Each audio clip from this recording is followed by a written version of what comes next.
I want to jump into the Caesar Palace jump. Oh, yeah. First of all, that was fucking gnarly. You know what I mean? Like no one was really setting up big jumps and the standards of like that jump and flipping it and doing all that. But for the people, is it true you stole Evel Knievel's bike out of the casino afterwards because you were like, I did the jump, that's my bike now? You didn't know about this one, did you? Did you? I heard this motherfucker's walking out, loading the bike into his chair. Yeah! Strikes again! Come on, man! Hey, in our era, you took what you want. Yeah, Evel Knievel's bike, actually, when I showed up, one of the very first times to just kind of inspect where the jump was going to be, they took me down to the lower part of the casino, which really would be the basement. Mm-hmm. And they had a bike, which was Evel Knievel replica. When they first built his bikes, they built two bikes. Yep. One was like the original one he was going to jump. And then he had this extra one, and it was basically identical. In case, like, if he crashed or whatnot. Yeah, just an extra bike sitting there for him. And I was a little confused, to say the least, that they had an Evel Knievel bike sitting in the basement. So it kind of, reminded me of, like, that Pee Wee Herman story. Like, they hid his bicycle in the Alamo basement. Yep. But there actually was a basement in Caesar's Palace, and it was holding... It was holding Evel Knievel's bike hostage, I felt. So I pulled it out of jail. Me and Lusk, Jeremy Lusk was Jeremy there. Lusk helped you take it? Yeah. I just one night after the event was all over and everybody was kind of already cleaned up, out, ready to party. I was still in the parking lot with Lusk, just shooting the shit, and basically just told him, hey, that bike's sitting right there. We should grab it. Let's load it up. And him and I just jammed real quick, not thinking that they probably had cameras in the parking lot. But I think I was already a couple sips down as far as a couple drinks. Yeah, you're celebrating. You just did some cool shit. Just real quick. Hey, let's grab that bike. Boom, put it in my trailer, and then off we went. You were driving. You were leaving the parking lot. No.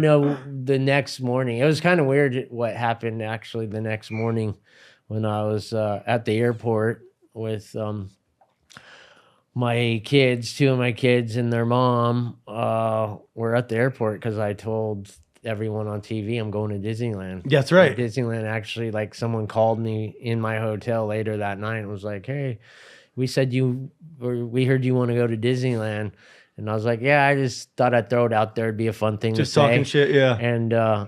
And sure shit, they told me, hey, grab a limo first thing in the morning. We'll be out front waiting and take you to the airport to fly you and your family to Disneyland for the next day. So rad. Well, I'm in line getting ready to get my plane ticket.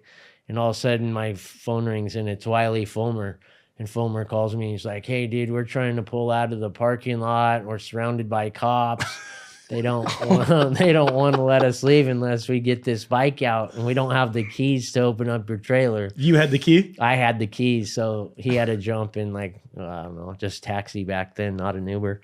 But comes, gets in line, grabs the keys. And I'm just like, whoa. And then... But yeah, I got busted. I fucking love that you stole Evel Knievel's bike. That's insane. That's awesome. Because imagine having that at your house, how sick that would have been. It would have been cool. Especially after he flipped. They had it in a basement. After you flipped Caesar's Palace. Should have been in his house. Yeah, I should have made that part of my contract. Like, for sure. I jumped it. I got to take it home. I mean, I will say, I bet, like, Evel would definitely be stoked on seeing that in your house after you did what you did. After 100%. He did what he did, Yeah, it's just the corporate people that weren't too stoked. I got a couple phone calls from people throughout that week from ESPN. And, did you really do that? And I had to write an apology letter and just be like, yeah, it was just something that I thought was a good idea. A lot of times we think stuff's a good idea until it's not, right? Yeah. So I pulled up the jump. Short-lived. It was 112 feet. How did you prep for this thing? Like, how did you get ready for this thing? He's Mike Metzger, dude. He just does it. You just did it. He just does it. I guess that's a stupid question. I just decided when it was time, which was really cool to think back when they asked me. I went that day and checked out everything where it was going to be. And Matt McCall from Factory Ramps or whatever his business was called at the time hits me up. He's like, so what do you want? Like how, to go that much further than our normal ramp was like 75, 80 foot. Yeah. I just said, let's blow this ramp up by like 2 feet, add 2 feet to the top, 2 feet to the length, and let's start there.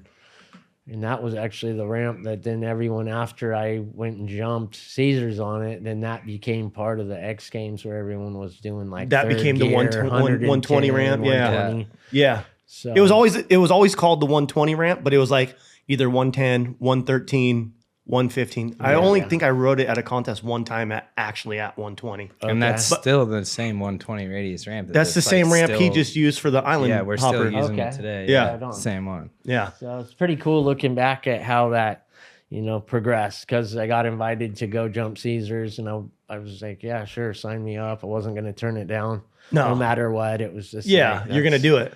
Yeah, have that opportunity. It's going to happen. And then, just really cool to look back and just feel like that's weird that I even had that opportunity, because I never looked at myself as like an Evel Knievel. Yeah.